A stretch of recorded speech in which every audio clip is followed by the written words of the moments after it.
Hi, everybody. Miss Melinda here, your spiritual worker from MissMelinda's MetaphysicalServices.com, here to bring you this week's edition of our live spirit chats, a chance for you to participate in a group teaching session. Hi, JC Moji. Hi, Jay Dizzy. And get your questions answered about developing your spiritual connection, developing your spiritual path, developing your spiritual practice, and all kinds of things related and in between, like working with your guides and practicing magic, candle magic, folk magic, etc., etc. So welcome if you haven't been here before, or if you're watching this at a later date. These sessions happen almost every Sunday at 3 p.m. United States Central Standard Time on Instagram and on YouTube. And they're usually saved indefinitely on YouTube so that you can watch them later.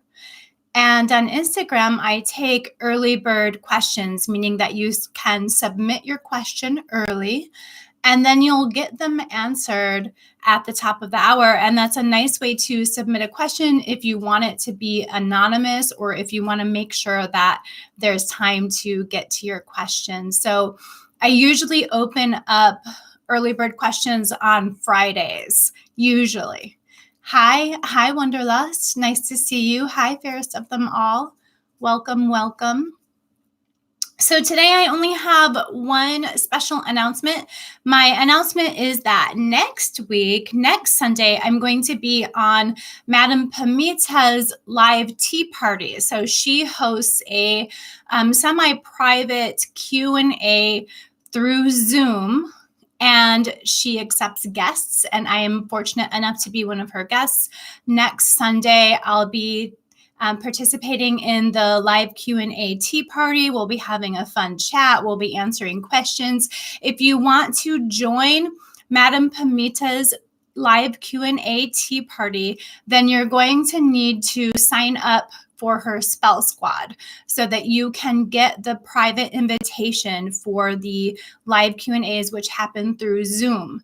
So you're going to want to go to Madame Pamita's site or her Instagram profile and sign up to join her spell squad so you can get all of the information, and then you can join me and Madame Pamita next Sunday. It's at 5 p.m. Pacific Standard Time. So 7 p.m. Central Standard Time. Join us and we will be happy to chat with you and answer your questions there. I look forward to seeing all of you. All right, so special announcements, check. I've got your early bird questions here to address. So let's start jumping right into those.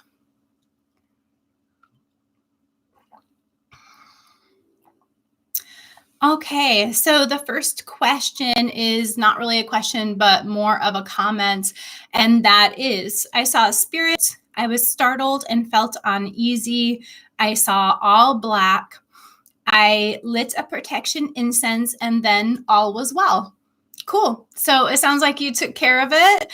My personal perspective would be, my educated guess would be that this was not necessarily a negative or unwanted entity. If it was, you may have experienced something a little bit more intense. You may have received some further signs or some further indicators that this was a situation that you really wanted to avoid, right? So it's good that you lit the incense and that it went away. That would also indicate that this is a lower level spirit, something that doesn't require a lot of energy, a lot of effort to get rid of or to influence. So that's excellent that you were able to take care of it on your own. I would also assume that this incense has some very good ingredients in it, some very effective ingredients in it, which is not necessarily always the case. So I'm glad you were able to take care of the situation on your own and that everything worked out. Next question. Tell me, are black cats good or bad? So the black cat issue is a very typical example of how everything associated with magic and everything associated with witches and the like has been perverted, right? Has been reversed. So traditionally, black cats are good luck. Cats in general have been sacred. They were sacred to the Egyptians, for example. Bast is a black cat goddess, for example. Black cats have represented the divine feminine. They've represented sacred mysteries, sacred knowledge. They've represented a gateway to that world, to that underworld, everything about our watery instincts, our spiritual connection, our psychic abilities, our connection to the spirit world is kind of symbolized within a black cat. And it's traditionally been very good luck, not only good luck, but a powerful spiritual symbol. And it was inverted, it was perverted, it was reversed by Christianity. Just like pretty much just like many other very powerful symbols that have traditionally been related to the witch or related to magic or related to this type of sacred spirituality. So a black cat is a great example of this. The number 13 is a great example of this. So yeah, black cats, definitely good luck, definitely been perverted by Christianity to represent something that is evil, something to be afraid of. Let's see what other early bird questions we have here. It's been a broomstick outside of my complex since summer. It's facing down. I have no idea who it belongs to. Is that a weird sign? I don't think that's a weird sign. I think someone just abandoned their broom. If the broomstick was facing the other way, if the broomstick was upside down, the bristles of the broom pointing towards the sky, that's something that somebody may do for protection or to make somebody leave a vicinity. So seeing a broom pointed that way could be an indication of some magic being practiced. But if I were to just see a broom sitting, right side up, in other words, the bristles sticking down and just kind of abandoned there, I wouldn't necessarily assume that anything strange is going on with that broom. So that's my opinion about that. The next question is, will I be successful and have my own place to live? So my standard response is that I do not perform readings in these live chats. This is more for questions about your spiritual practice and your spiritual development, your spiritual connection, and things that are related to that. This isn't for specific personal questions related to your future, but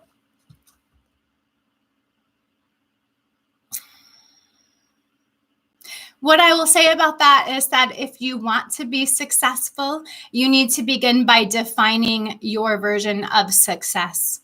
And if you want to have your own place to live, then you need to take a step back from that large, overreaching goal and determine what characteristics, what step-by-step things you need to work on in your life in order to obtain that, and what characteristics you need to build, what strengths and characteristics you need to build within yourself in order to achieve your specific version of success and your own place to live. So take a step back, go all the way to the beginning, determine a step-by-step plan, and then determine the characteristics, the personality traits, the energies that you need within yourself and within your life in order to accomplish those step-by-step goals. That is a way that you can break this down for yourself so that it is a step-by-step spiritual process of personal development, which is going to take you to your big picture goals and offer you long-term sustainable success, right? That's going to be a much more approachable, much more practical way to achieve this rather than just focusing on the big goals and continually saying, I want to be successful. I want to have my own place to live. Okay, well, what is your version of success? How do you want to feel within that success? How do you want to feel in your life? What do you want your everyday life to look like and feel like to you? So start by breaking that down. And then what do you need to do in order to get your own place to live? Do you need to have a certain amount of money in your bank account? Do you need to fix your credit? Do you need to get a better job or a different job? And then start from there, and then start assessing, okay, how am I going about these things? Am I going about these things with faith that the universe or spirit is going to provide for me the correct job for myself that's going to make me happy? Or am I fixating on very specific outcomes? Do I assume that I have to have this particular type of job in order to be happy? Do I assume that I have to have this particular type of place in order to be happy? Or am I allowing myself to be led by spirit? Am I allowing myself to be shown signs? Am I allowing myself to be guided? Am I allowing myself to be open to surprises? Am I allowing myself to be led by the universe in the direction that is really going to be the best for me, and that is going to give me surprises, that's going to bring the things that are truly aligned with how I want to feel in my life? So to summarize, my overall recommendation for that situation is to readdress how you are approaching the situation. What is your approach? Are there things that you can work on within yourself? How can you look at this from a spiritual perspective? How can you look at this from a perspective of faith, of active non-resistance? How can you build your trust in the universe and allow spirit to really guide you in the right direction? The last question is, can I combine my ancestor altar with my husband's ancestor altar? So from my personal perspective and from a universalist perspective, you absolutely can combine your ancestor altar with your husband's ancestor altar. You all are now a family. You are related, and you are combining your families. You are also building one altar within your home. And as a unified household, I feel that it's totally acceptable and also the right thing to do to honor all of your ancestors together.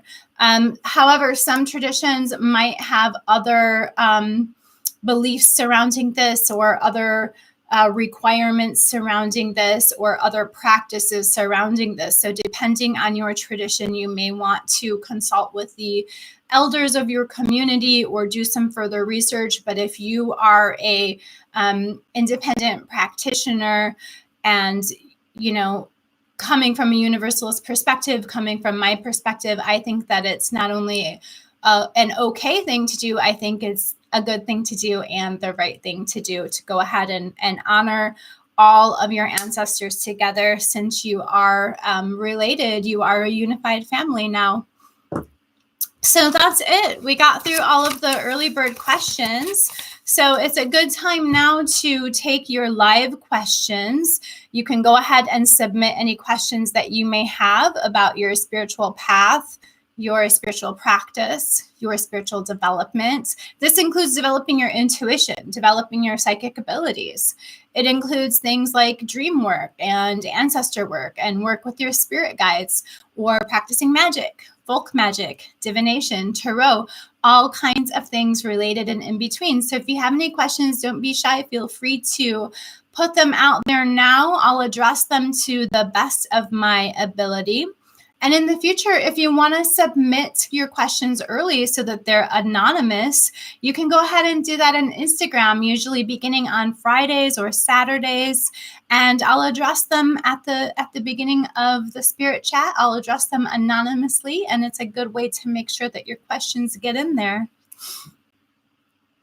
So let's see. Can you speak about removal of negative energy? Jinx body wash instead of a bath. How often should you use? If you are someone who's practicing magic, or you're someone who's extremely sensitive, you're an empath or a super sensitive, maybe somebody psychic or highly intuitive, etc., then you want to be doing some kind of a removal or cleansing, let's say a spiritual cleansing, at least once a week. You should implement that into your routine.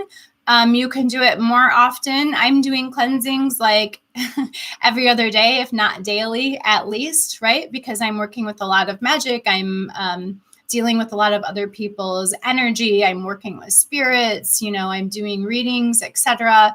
And I am a highly sensitive person. So I'm doing cleansings constantly, even sometimes multiple times a day.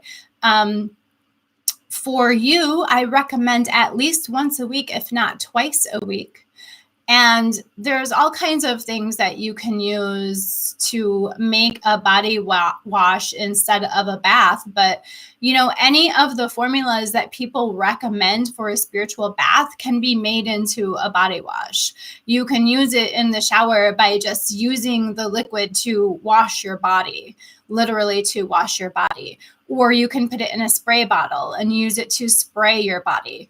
If you want a so-called quick fix or something that's convenient to use in the moment, or in, every morning or every night, something like that, then get yourself a bottle of Florida water and use that to wipe yourself down. You can water it down if your skin is very sensitive. And you don't necessarily have to cleanse your whole body with it, for sure. I recommend just cleansing the back of your neck, cleansing your forearms and your hands. You might want to lightly spread a little bit of it across your forehead, across the crown of your head. When you cleanse the back of your neck, try to get between your shoulder blades, things of that nature. You can do the same thing with salt water. So this could be as simple as mixing up some salt water and putting in a spray bottle. And then if you wanted to get like a little bit fancier with that, you can add some essential oils, but make sure, if you have sensitive skin, that you're being careful with the essential oils that you use. Some of them can be caustic to your skin. You could use lavender with a salt water. So there's lots and lots of different things that you could use. You could mix up some citrus waters and water that down so that it's not too caustic to your skin. Use that as a body wash. I have lots of recipes, all kinds of places. I've talked about this lots and lots and lots of times. So in past spirit chats, which are saved on YouTube, I have YouTube videos that are specifically about cleansing negative energy, so you can look for those.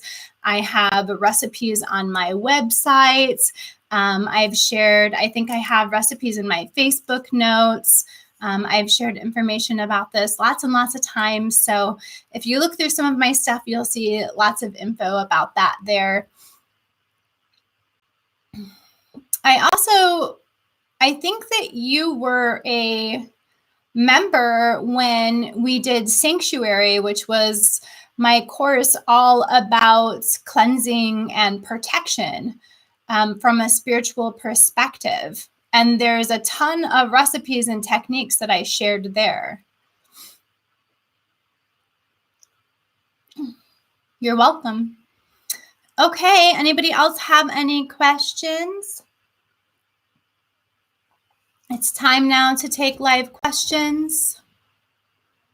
If you haven't been here before, then live spirit chat is a chance for you to participate in a group teaching session and get your questions answered about... Sorry about that, y'all. I received a phone call. I hope you're all still here and that the connection is good. So live spirit chat is a chance for you to participate in a group teaching session and get your questions answered about developing your spiritual practice, your spiritual connection, and all kinds of things related and in between. And I've already answered all early bird questions, so it's time now for you to submit your live questions. If the ancestors tell you no to an issue, is it no permanently, or can it be no for a time? It can change. It can also mean that there's something you need to do before this answer becomes a yes. It can mean that there's something you need to do for yourself, or even something you need to do for your spiritual connection, or even something you need to do for your ancestors before you get the green light to go ahead with this. So, I recommend with your ancestors, and you probably know this, but I'm going to throw it out there anyway. Don't just ask them like yes and no questions, because the purpose of your relationship with your ancestors is to really gain some guidance from them, to gain some insight and messages from them that are going to help you on your journeys, particularly your spiritual journey. So if you have something, that you are working on, then I recommend that you ask them, how can I work on this? How can I achieve this? Or what do I need to do for myself? Or can you help me develop the characteristics, the skills, the strengths that I need to accomplish this thing? Or can you send me the signs and the guidance to lead me in the correct direction to accomplish this thing, or to accomplish this thing or something better according to my highest good? And really leave it a little bit more open-ended so that you can receive additional information. They may be trying to tell you, hey, this isn't the correct thing for you, but there's something else that's similar but different that's going to make you a lot happier. Or, hey, you can do this, but first you need to go ahead and develop these strengths or characteristics within yourself. You're saying it's no to a question about a relationship. So they may be saying, no, this relationship is not good for you. This person's not going to be good for you. They're not going to treat you well, or they're going to have some problems that you don't anticipate. Or they could be saying, this person has some work to do on themselves. They're in a place in their journey where they need to work some things out for themselves before they're going to be totally ready to be open to you and to be connected to you and to truly provide you with the kind of love that you desire and you deserve, So if they're saying no to a relationship, there's probably a reason behind it. And it's probably that they want to make sure that you're in a healthy, happy, joyous relationship. There may be something there that, you don't see that would be problems down the road.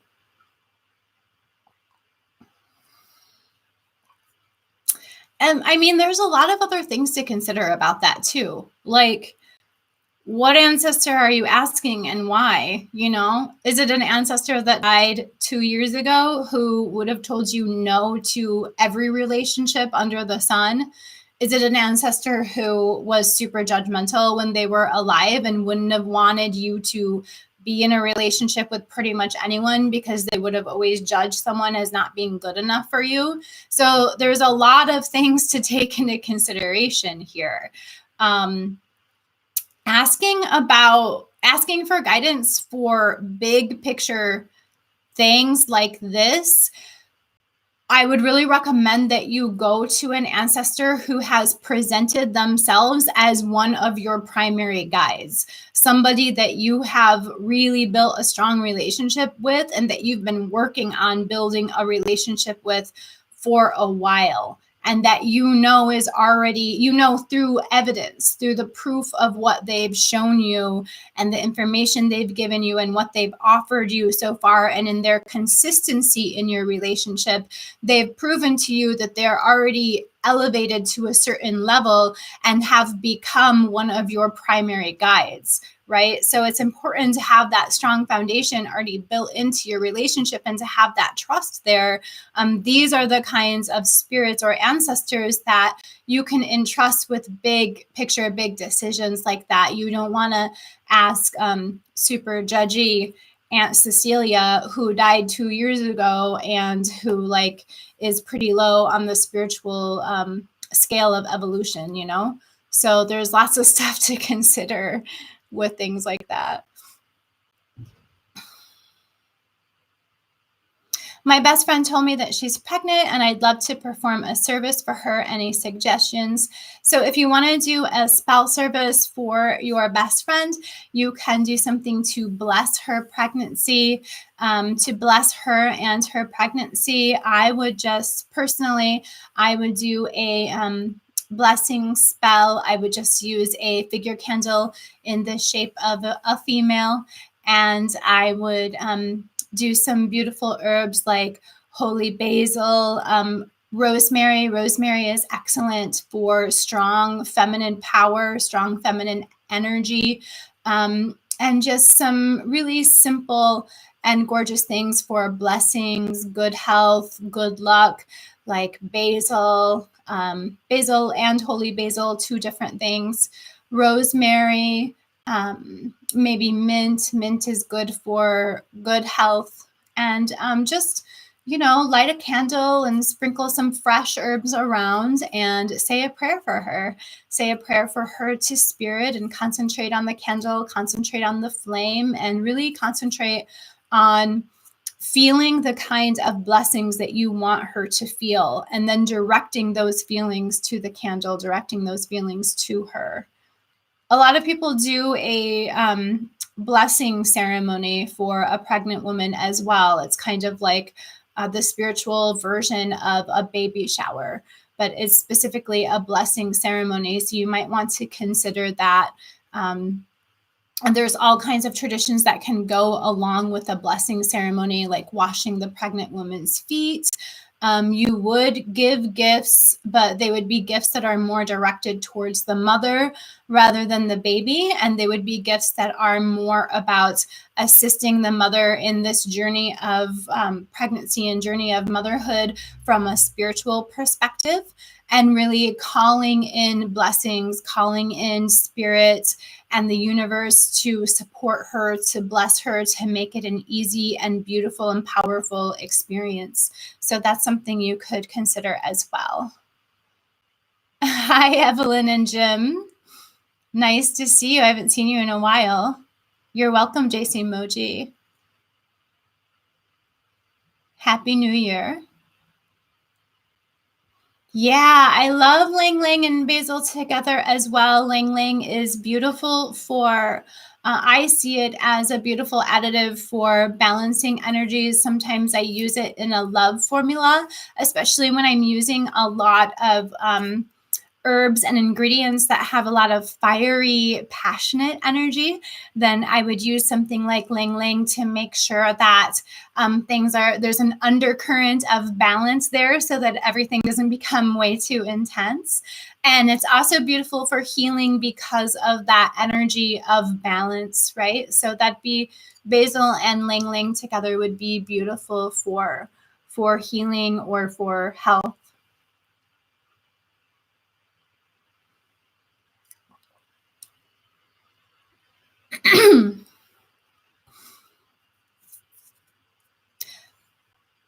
Why couldn't you get into the live cast before? Where were you trying to join it, and what was the problem that you were receiving or experiencing?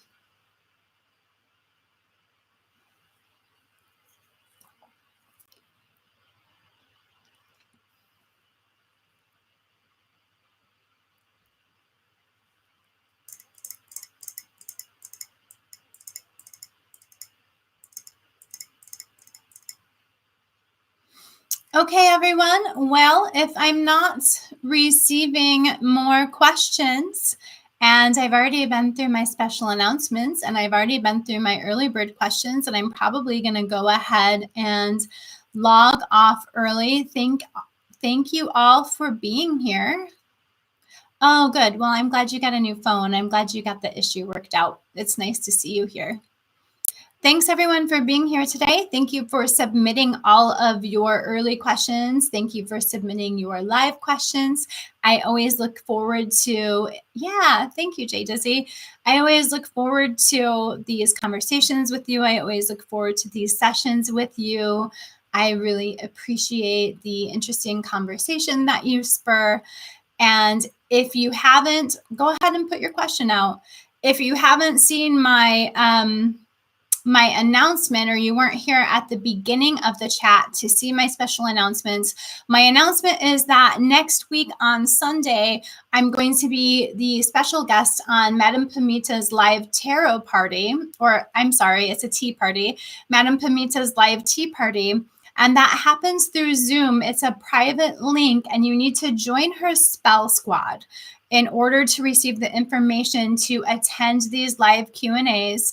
I'm very excited to be a guest. It's going to be a fun chat.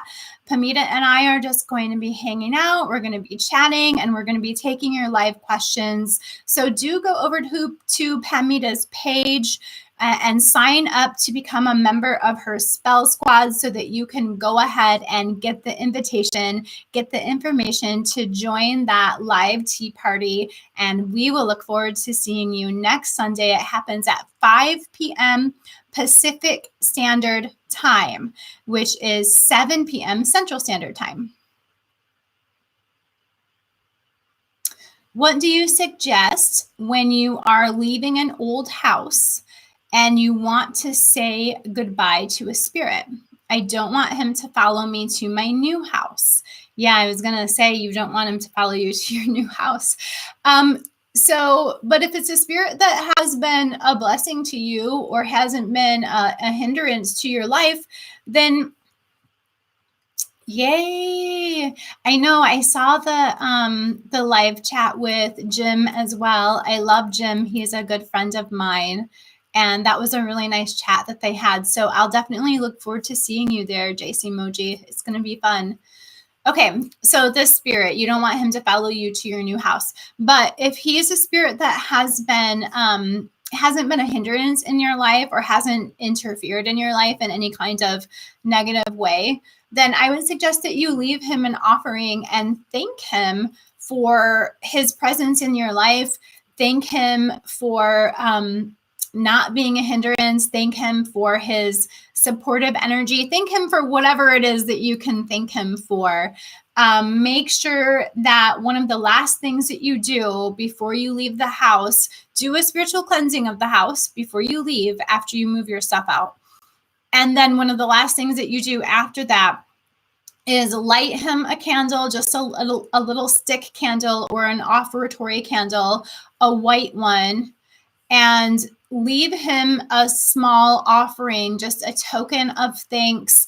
Leave him some water and maybe a little bit of food, and let him know that you appreciate his presence, that you honor his journey, and that you want the space to be blessed for him in the future, and that you're welcoming and praying for all good things to come into the home for him and to come into the future for him.